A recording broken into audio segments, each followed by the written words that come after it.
नमस्कार, मैं श्यामगिरी। आप देख रहे हैं टीएफडी इंडिया न्यूज 24। टीएफडी इंडिया 24 में सभी दर्शकों का स्वागत है। मोदी बच एलपीजी ने तकरीबन 37 सांसदों ने दूरी बनाई। ईरान इजराइल के इस युद्ध ने भारत की कमर तोड़ने की जैसे कसम खा ली है, और वह सब कुछ हमारे देश के प्रधानमंत्री नरेंद्र मोदी की नाकामियों और गुलामी की वजह से होगा। यह बात अलग है कि पार्लियामेंट के अंदर आज स्पीकर ओम बिरला को लेकर के अविश्वास प्रस्ताव आया।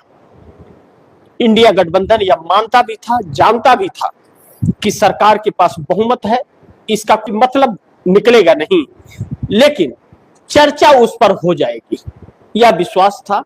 लेकिन उस चर्चे में जगदंबिका पाल जो चेयर पर विराजमान थे, उन्होंने रोक टोक और अपनी वफादारी भाजपा के खिलाफ दिखाई और मर्यादाओं को तोड़ा भी। लेकिन अब यह सारी चीजें एक अलग दिशा में जा रही है, क्योंकि सरकार मुख्य मुद्दों से भाग रही है।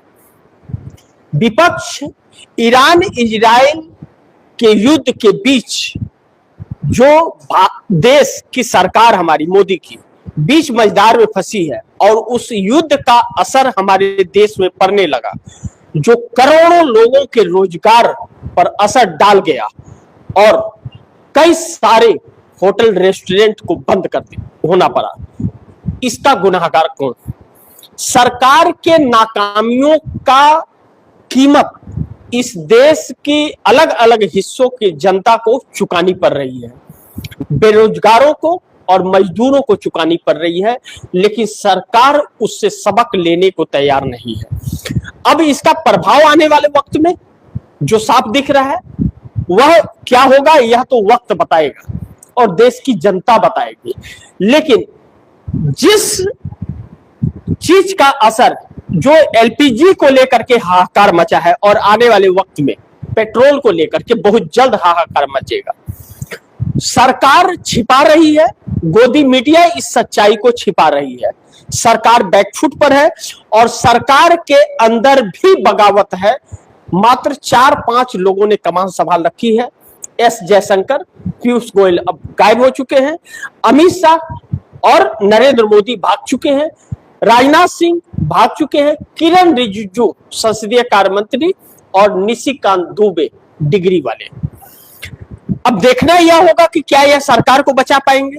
लेकिन एलपीजी ने के शॉट ने यह साबित कर दिया, और सरकार के जो आदेश आए वह साबित कर दिए कि सरकार बहुत कुछ छिपा रही है। कुछ तथ्य हैं जो आप दर्शकों को जानना बहुत जरूरी है।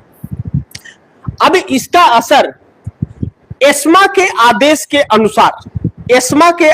अनुसार फर्टिलाइजर को 70% और इंडस्ट्रीज को 80% गैस की सप्लाई की जाएगी। खाद महंगा होगा, किसान संकट में आएगा। लेकिन एलपीजी के बाद पेट्रोल का नंबर लग गया, 60 हुआ पेट्रोल। अब सरकार का पेट्रोलियम मंत्री हरदीप सिंह पुरी कह रहे थे सब कुछ ठीक है, हमारे पास स्टॉक बहुत ज्यादा है। तो फिर आखिर कमर्शियल एलपीजी पर रोक क्यों लगाई? सरकार ने आदेश दिया कि कमर्शियल एलपीजी की बुकिंग न की जाए। जब न की जाए तो यानी कि नहीं मिलेगा, और मिलना पूरी तरह से बंद हो गया, यानी कि लॉकडाउन रेस्टोरेंट और ढाबों में हो गया, जिसमें करोड़ों लोग काम करते थे और करोड़ों लोगों के रोजगार से। लेकिन यह सिर्फ रेस्टोरेंट और होटलों तक सीमित और ढाबा तक नहीं रह गया, यह रेहड़ी पटरी पर भी लगा करके लोग अपना काम करते थे, पैसे कमाते थे, बहुतों को खिलाते भी थे। उस पर भी असर पड़ा है, और वह भी पूरी तरह से अब 1-2 दिन के अंदर समाप्त हो जाएगा। कहीं आपको कोई ठेला रेहड़ी नहीं दिखेगा जहां आपको कोई खाने का सामान मिले, क्योंकि नहीं मिल रहा है। अब एलपीजी 21 दिनों की जगह 25 दिन में बुकिंग होगा। उस 25 दिन के बाद भी आपको तुरंत मिलेगा या आप वेटिंग में चलोगे, इस बात की गारंटी नहीं है। हरदीप सिंह पुरी पेट्रोल मंत्री ने जो प्रेस कॉन्फ्रेंस किया, किसी भी कैमरे को आने का अंदर इजाजत नहीं था, सिर्फ पेन और कॉपी लेकर के आ सकते थे लिखने के लिए, जो बोलेंगे आप लिख लीजिए, बस इससे ज्यादा और कुछ भी नहीं। इसका मतलब कि सरकार बहुत कुछ छिपा रही है। इस क्रूड ऑयल का रेट बढ़ने से और एलपीजी का कमी होने से फर्टिलाइजर के ऊपर भी बहुत असर पड़ेगा, लेकिन सरकार ने एस्मा के आदेश के रिपोर्ट के अनुसार एस्मा के आदेश के अनुसार फर्टिलाइजर को 70% और इंडस्ट्रीज को 80% गैस की सप्लाई करने का बात कहा गया है। यानी कि इंडस्ट्रीज को देने का मतलब यह है कि गैस कटर चलाते हैं तो एलपीजी और ऑक्सीजन दोनों की जरूरत उसमें पड़ती है प्लेट कटिंग करने के लिए। तो ऐसे में इंडस्ट्रीज पर भी प्रभाव पड़ेगा। ऐसा नहीं है कि इंडस्ट्रीज के कोटे को पूरा कर देगी, इंडस्ट्रीज को पहले भी दिया जाता था, फर्टिलाइजर को भी दिया जाता था, लेकिन अब कितना पूर्ति कर पाएगी यह सरकार, यह देखना बड़ी महत्वपूर्ण होगा। तो असर इस ईरान और इजराइल के युद्ध का असर खुले तौर पर इस देश में किसानों पर, मजदूरों पर, व्यापारियों पर, इन सब पर पड़ गया और करोड़ों लोगों के रोजगार चले गए इससे, क्योंकि सब कुछ लॉकडाउन की तरफ बंद हो गया। अब इस सिलेंडर को लेकर के घरेलू 60 रुपए की बढ़ोतरी और 25 दिन की अब लिमिट, सरकार ने 21 की जगह 25 दिन का लिमिट कर दिया, ऐसा आदेश सरकार ने दिया।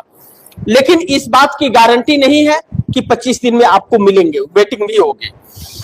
लेकिन ईरान इजराइल के इस युद्ध में रुख ना साफ होना सरकार का नाकामी रही और युद्ध की आंच भारत में हाहाकार मचा गई, जिस पर मोदी सरकार भागती हुई नजर आ रही है और कोई जवाब नहीं दे रही है। विपक्ष ने जब पार्लियामेंट के अंदर यह मुद्दा उठाया और इस मुद्दे को प्राथमिकता दी तो सरकार भागती नजर आई और इस पर चर्चा के लिए तैयार नहीं हुई और सरकार के तरफ से भी हंगामे किए जाने लगे और स्पीकर तो गुलामी की दास्तां लिख चुके हैं, वैसे ही जैसे मोदी ने लिख चुकी है अपनी गुलामी की दास्तां अमेरिका के सामने।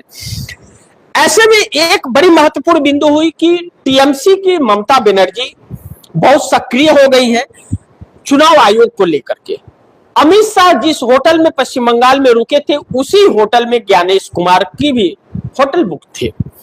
कहा जाता है कि एक दूसरे से आदान प्रदान सूचनाएं हो रही थी। मैं नहीं जानता इसमें कितनी सच्चाई है क्योंकि आधिकारिक इसकी नहीं है कुछ, लेकिन ममता बनर्जी ने यह आरोप लगाया है। ऐसे में इंडिया गठबंधन के तरफ से ममता बनर्जी ने इस बात की अगुवाई की है कि मुख्य चुनाव आयुक्त ज्ञानेश कुमार के खिलाफ महाभियोग लाया जाए।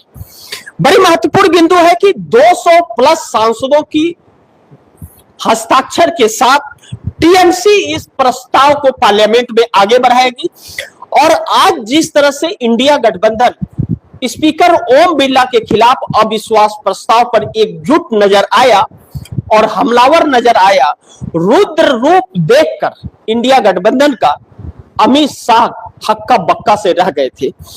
बोलने के लिए उन्हें बहुत कुछ सोचना पड़ रहा था, लेकिन विपक्ष के उपनेता गौरव गोगोई ने अविश्वास प्रस्ताव पर भाषण की शुरुआत करते हुए मोदी सरकार को जिस तरह घेरा और सवालों के घेरे में रख दिया, जगदम्बिका पाल भी उसे रोक न सके। ऐसे में सरकार फंसती हुई नजर आ रही है क्योंकि ज्ञानेश कुमार को लेकर के भारतीय जनता पार्टी की सरकार के अंदर ही विरोधाभास की स्थिति बनी हुई है। चंद्रबाबू नायडू की भी अलग रवैये है। एसआईआर को लेकर के पहले भी उन्होंने अपनी नाराजगी जता रखी है और चुनाव आयोग के अंदर अपना एक डेलीगेट भेजकर अपनी नाराजगी व्यक्त कराई थी और असंतोष व्यक्त कराया था। ऐसे में इंडिया गठबंधन को कितनी मजबूती मिलेगी यह देखना बड़ी दिलचस्प होगा। लेकिन ईरान के सामने घुटने पर अमेरिका आ गया।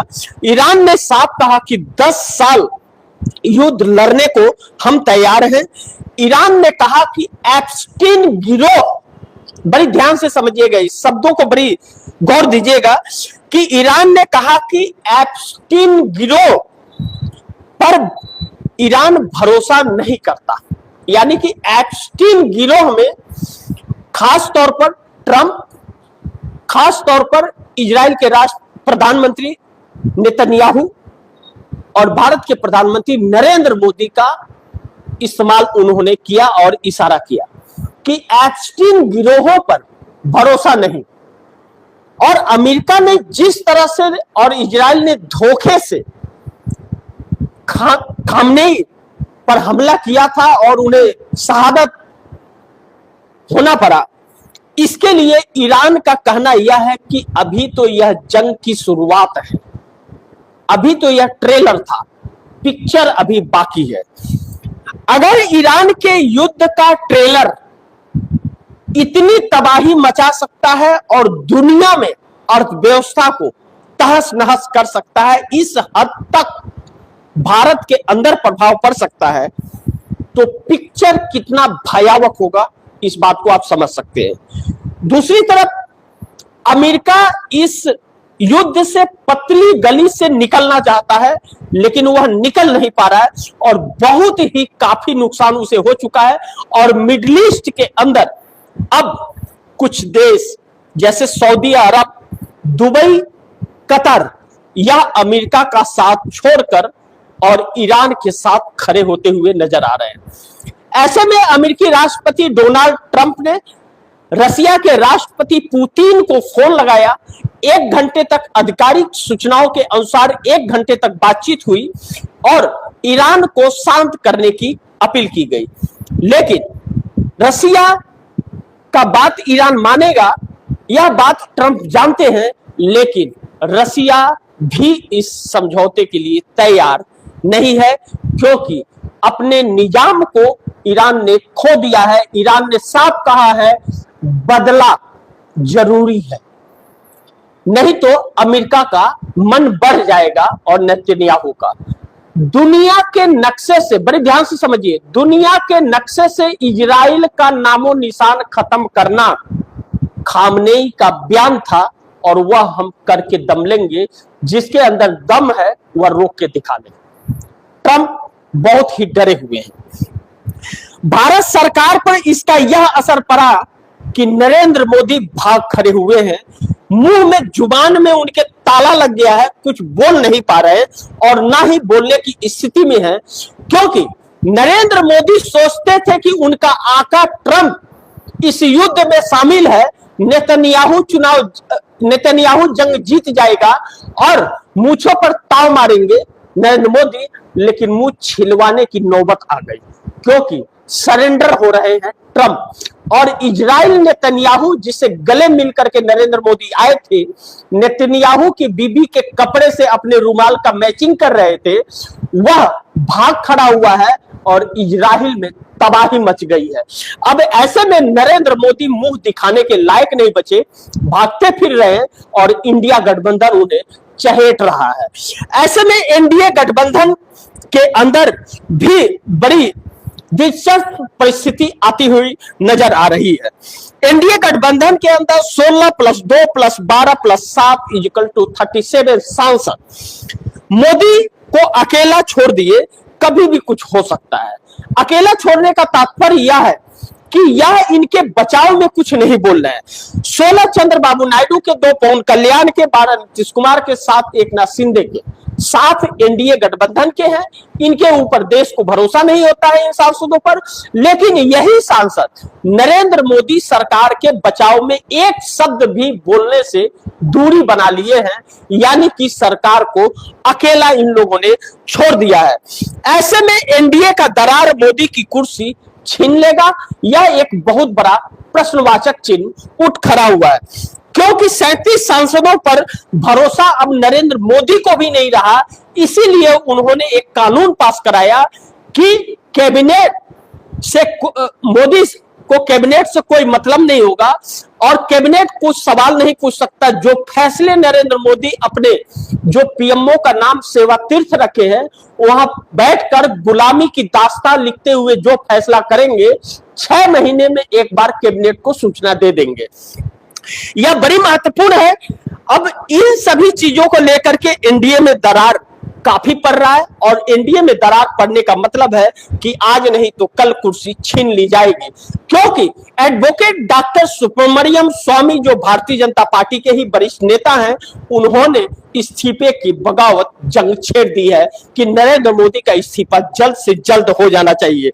ऐसे में इन 37 सांसदों पर भी नरेंद्र मोदी को भरोसा नहीं है अब, और भरोसा नहीं होने का तात्पर्य है कि नरेंद्र मोदी कैबिनेट से अब दूरी बना लिए हैं।